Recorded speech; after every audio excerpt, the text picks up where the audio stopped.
Party పట్టించుకోలేదు. నిన్న కాక మొన్న చేరిన తెలుగుదేశం పార్టీ రేవంత్ రెడ్డిని ముఖ్యమంత్రి చేసినప్పుడే మీకు తెలివితేటలుంటే రాజీనామా చేసి ప్రజాశాంతి పార్టీలో చేరి మీరు గెలుస్తారని మీకు తెలుసు. అభివృద్ధి నేను చేయగలనని మీకు తెలుసు. అప్పులు నేను తీర్చగలనని మీకు తెలుసు. నిరుద్యోగ సమస్య నిర్మూలన చేయగలనని మీకు తెలుసు. రైతులకు రుణమాఫీ చేయగలనని మీకు తెలుసు. కన్నీరు తొడవగలనని మీకు తెలుసు.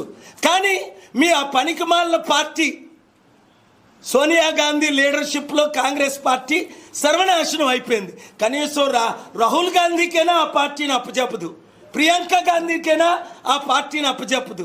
80 సంవత్సరాలను సోనియా గాంధీ దాదాపు ఇంకా నిలబడలేకపోయినా నడలేకపోయినా ఆవిడే నడుపుతుంది. కనుక కోమటిరెడ్డి వెంకటరెడ్డి తమ్ముళ్ళు రాజగోపాల్ రెడ్డి వినండి, మీరు నిజంగా నల్గొండ ప్రజలను ప్రేమిస్తే మీరు జనవరి 21, 25, 29 జరగనున్న సర్పంచ్ ఎలక్షన్లో మీ తరపుని నా తరపుని ప్రజాశాంతి పార్టీ సర్పంచ్లు గెలిపించండి. 100 రోజుల్లో అభివృద్ధి చేసి చూపిస్తా. 78 సంవత్సరాల్లో లేనిది. అంతే. మీ ఓట్లు మీకు వేసుకోండి, మీ సర్పంచ్లు మీరు గెలిపించుకోండి. ప్రజాశాంతి పార్టీ మద్దతుతో దేశంలో సోనియా గాంధీకి బుద్ధి వస్తుంది, రాష్ట్రంలో ముఖ్యమంత్రికి బుద్ధి వస్తుంది. మీ సత్తా మీ నల్గొండ ప్రజలకు చూపించండి. మన బీసీ, ఎస్సీ, ఎస్టీలు గెలిపించండి. మీరు నిజంగా ఇద్దరు అన్నదమ్ములు కులాలకు అతీతం అయితే బీసీలను నిలబెట్టండి, మేము 60% ఉన్నాం. దళితులను నిలబెట్టండి, మేము 16% ఉన్నాం.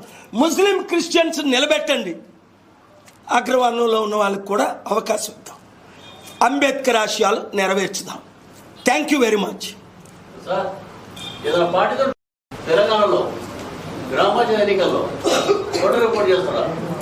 మేమైతే నేను ఎప్పుడు ఒంటరి పోరాటమేనండి.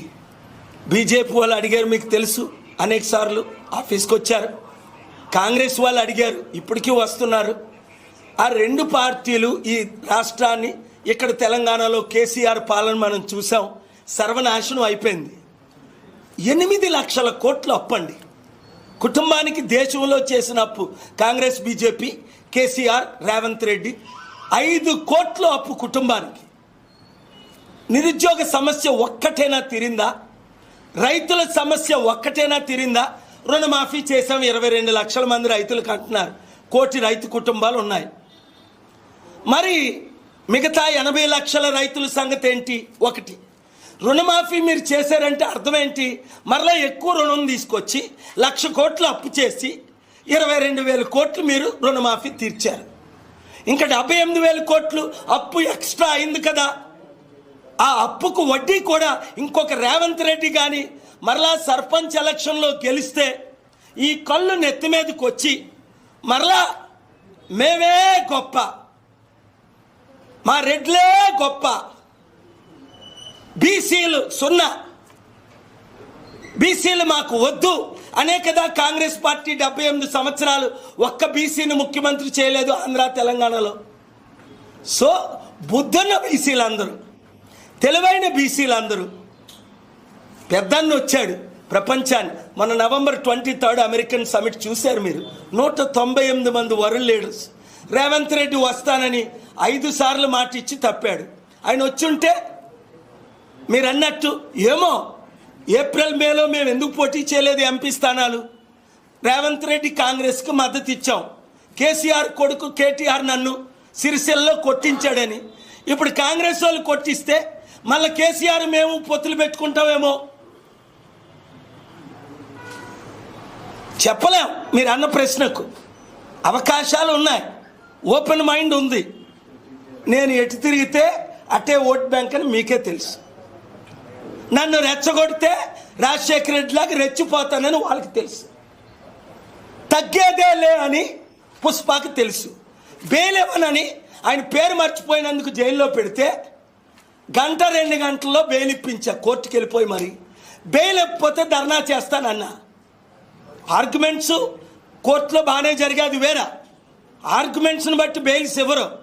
జడిస్తే, అసత్యంగా అరెస్టు చేస్తే ఎవరి కొరకైనా కామారెడ్డి రైతుల కొరకు పోరాటం చేసి ఆ కట్టడాలు ఆపలేదా? 10,000 కోట్లు కట్టడాలు. దేశమంతా రైతులకు న్యాయం చేయలేదా? నిరుద్యోగులకు 30 లక్షల ఉద్యోగాలు ఇప్పించలేదా? అడవి లాంటి హైదరాబాద్ని 700 కంపెనీలు నేను డైరెక్ట్గా తీసుకురాలేదా? బిల్ క్లింటన్, జార్జ్ బుష్ లాంటి ప్రెసిడెంట్ని.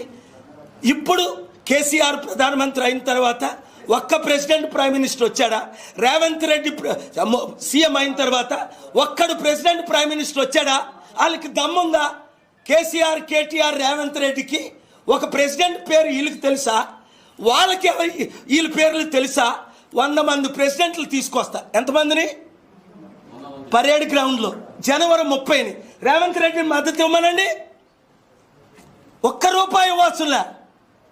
దమ్ముంటే నిన్న కూడా కాల్ చేశాను రేవంత్ రెడ్డికి, మొన్న కూడా చేశా. మద్దతు ఇవ్వకపోతే సర్పంచులారా ఉరి తీసుకోకండి, మీ అప్పులు తీర్చుతా, 100 రోజుల్లో అభివృద్ధి చేసి చూపిస్తా. మీ సత్తా రేవంత్ రెడ్డికి, కాంగ్రెస్కి, బీఆర్ఎస్కి మీరు చూపించండి. ఆ ₹1000, 2,000 మీకెందుకు? మీ అప్పులే 5 లక్షల నుంచి 50 లక్షలు ఉన్నాయి. సంవత్సరానికి ₹1 కోటి ఇచ్చి అభివృద్ధి చేస్తా. మనల్ని అధికారంలో తీసుకురండి. మీరు అధికారంలోకి రండి, రండి, రండి, బయటికి రండి. మన సత్తా బీసీ, ఎస్సీ, ఎస్టీ, క్రిస్టియన్, ముస్లిం సత్తా ఈ 3 కులాలకి చూపిద్దాం. చిత్తుగా వారిని ఓడిద్దాం, కలిసి పోరాడుదాం. Thank you. చంద్రబాబు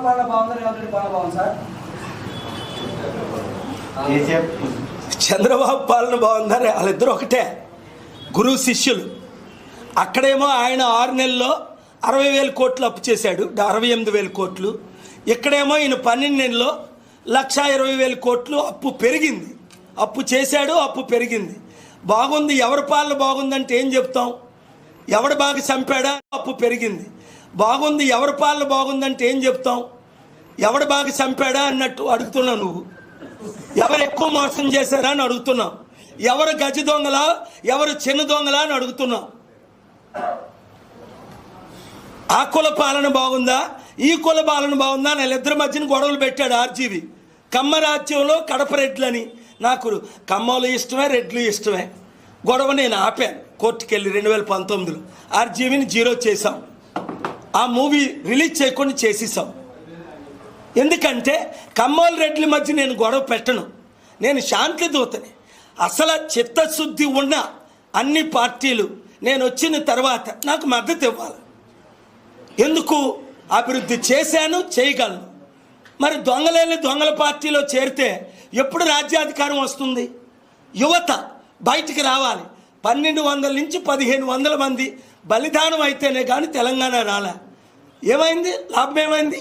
వెంకటాచారి కొడుకు శ్రీకాంతాచారి, వెంకటాచారి మన పార్టీలో చేరాడు. ఆయన ఎత్తికెళ్ళి ఏం చేశారో తెలీదు. గద్దరని మన పార్టీలో చేరాడు, అందరినీ కాదని. ఆయన ఎందుకు చనిపోయాడో పూర్తిగా తెలీదు. ఐఏఎస్, ఐపీఎస్లు మాత్రం వదిలేశారు, వాళ్ళు తెలివైన వాళ్ళని. 120 మంది ఐఏఎస్, ఐపీఎస్, ఐఆర్ఎస్, ఐఎఫ్ఆర్ఎస్. మాదిగల చీఫ్ సెక్రటరీ రోషయ్య గారు, మాలల చీఫ్ సెక్రటరీ దానమయ్య గారు ఒకే రోజు మన పార్టీలో చేరారు. 5 సంవత్సరాలు అయింది. అంత తెలివైన వాళ్ళు చేరినప్పుడు తెలివి తక్కువ వాళ్ళు ఎందుకు తెలివి తక్కువ పార్టీల్లో ఉంటారు, అవినీతి పార్టీలో ఉంటారు? ఆలోచించాలి. మీడియా మిత్రులకు కూడా బాధ్యత ఉంది. ఉన్నది ఉన్నట్టు చూపించాలి.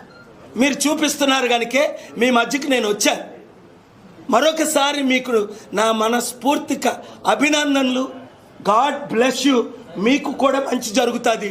ఇప్పుడు ఎవరైనా అనాథ పిల్లలు నల్గొండలో ఉంటే దయచేసి మీరు తీసుకొచ్చి చారిటీ సిటీ సదాశివపేటలో పెట్టండి.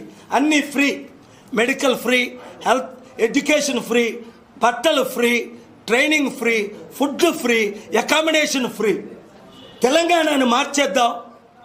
బంగారు తెలంగాణ వీళ్ళ ద్వారా అవ్వదని రుజువైపోయింది 2 పార్టీల ద్వారా.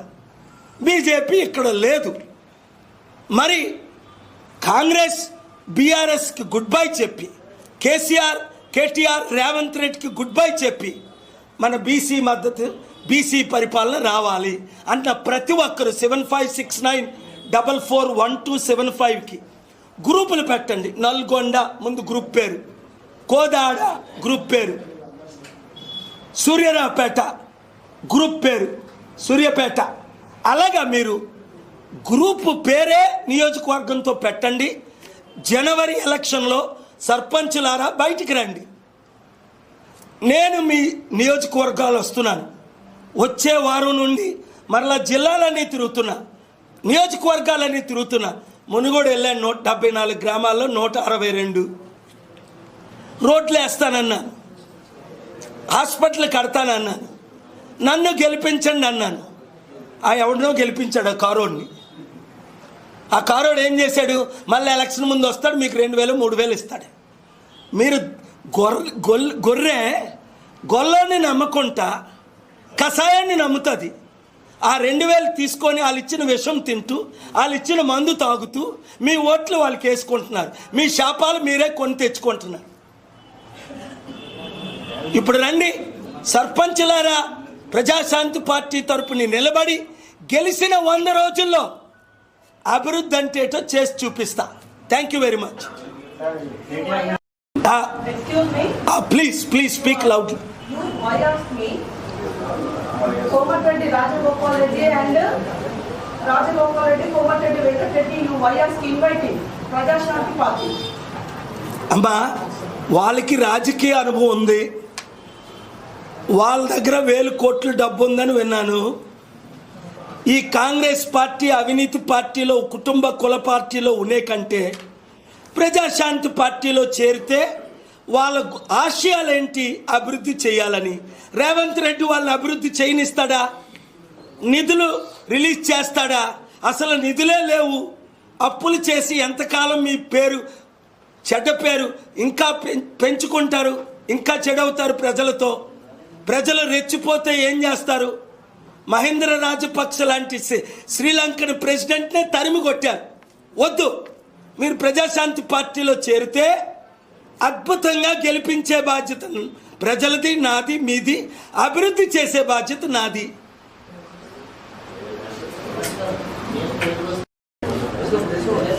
అది కేటీఆర్ మీద కేసు నమోదు చేయడం అన్నది కరెక్టే. కానీ రేవంత్ రెడ్డి 50 కోట్ల కేసు నమోదు చేసే ముందు 7 లక్షల కోట్ల అవినీతి జరిగింది కదా. జరిగిందని రేవంత్ రెడ్డి తమ్ముడే 100 సార్లు చెప్పాడు కదా. 1,00,000 కోట్లు దోచుకున్నోళ్ళు ఏమయ్యారు? 1000 కోట్లు దోచుకున్నోళ్ళు ఏమయ్యారు? వాళ్ళ మీద కూడా కొంచెం కేసులు పెట్టు తమ్ముడు, లేదా నాకు అప్పచెప్పేయి, నేను పెట్టి చూపిస్తా. ఎవరిని ఎక్కడ లోపల పెట్టాలో వాళ్ళు పెడతా. ఎవరి మీద కేసులు పెట్టి దోచుకున్న డబ్బు తిరిగి రప్పిస్తా. అందుకే కదా 23 ఆర్డర్లు తెచ్చుకున్నాను supreme court, Telangana high court, AP high court, Vizag court నుంచి. తగ్గేదే లే అని చెప్పి ఏమన్నా పుటిన్కి ఏం వార్నింగ్ ఇచ్చాను గుర్తుందా? ఫస్ట్ పుష్ప సక్సెస్ ఏమన్నాను? తగ్గేదేలే అన్న. పుటిన్ ఏమయ్యాడు? సర్వనాశనం అయిపోయాడు. 197 దేశాల్లో 192 దేశాలు మద్దతు ఇచ్చారు మనకి. తగ్గేదేలే. నా ప్రజల కొరకు నా ప్రభు యేసు ప్రభు పంపగా వచ్చాను. ప్రాణం పోయినంత వరకు ప్రజల కొరకు, రైతుల కొరకు, నిరుద్యోగుల కొరకు, కంపెనీలు తేవడం కొరకు, ఉచిత విద్య వైద్యం ఇవ్వడం కొరకు ఫైట్ చేస్తూనే ఉంటా. రేవంత్ రెడ్డి, నువ్వు కాంగ్రెస్కి రాజీనామా చేయి.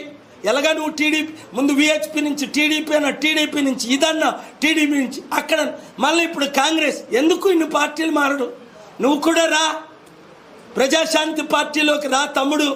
నేనంటే నీకు ఎంతో ప్రేమ. కొంచెం పంచులు పెరుగుతుంటాయి నువ్వు ఆలస్యం చేసే కొద్ది. రేపు నువ్వు నన్ను కలిసావనుకో, జనవరి 30 సమిట్ పెట్టావనుకో, 1,00,000 కోట్లు తీసుకొస్తావు, 1000 కంపెనీలు తీసుకొస్తావు, అభివృద్ధి చేస్తాం. ఇప్పుడు నిన్ను రాహుల్ గాంధీ, ప్రియాంక గాంధీ కలట్ల, నేను తీసుకెళ్ళి కలుపుతా. లేదంటే మళ్ళీ వాళ్ళు భట్టి విక్రమార్కని ముఖ్యమంత్రిగా చేయడానికి నిర్ణయం తీసుకున్నాను. జనవరి 30 తర్వాత జరిగిపోద్ది. నీకు అది కావాలా? మాజీ ముఖ్యమంత్రి అయిన తర్వాత నన్ను కలుస్తావా? ముఖ్యమంత్రిగా ఉన్నప్పుడు నన్ను కలుస్తావా సమస్యలు పరిష్కరించడానికి?